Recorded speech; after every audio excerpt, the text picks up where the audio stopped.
बाळ अखेर वैष्णवीच्या आईवडिलांकडे सुपूर्द, अज्ञातानं बाळ सोपवल्याचा वैष्णवीच्या काकांचा दावा।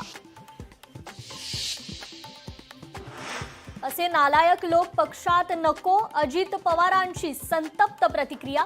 वैष्णवीचे सासरे राजेंद्र हगवणेंची राष्ट्रवादी काँग्रेसमधून हकालपट्टी, पोलीस राजेंद्र हगवणेंना अटक कधी करणार असा सवाल।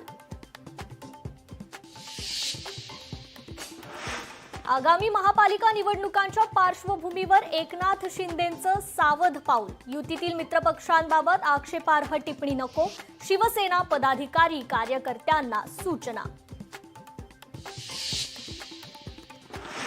मंत्रिपदाची शपथ घेतल्यानंतर छगन भुजबळांचा पहिलाच नाशिक दौरा। इगतपुरीमध्ये भुजबळांचं जंगी स्वागत, तर नाशिकमध्येही स्वागताची जंगी तयारी।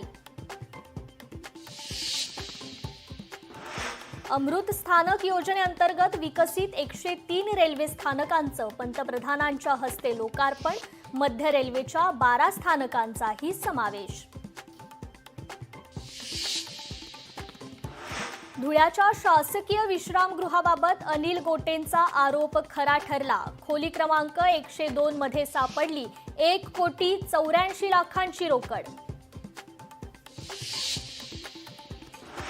राज्यात पुढील 3 दिवस जोरदार पावसाची शक्यता, मुंबईसह उपनगरात जोरदार मान्सूनपूर्व पाऊस बरसणार, हवामान विभागाचा अंदाज। नाशिकच्या जिंदाल कंपनीत भीषण आग, 35 तासांनंतरही आगीवर नियंत्रण न मिळाल्याने चिंता वाढली। आसपासचा 15 किलोमीटर परिसर रिकामी करण्याची प्रशासनाची तयारी।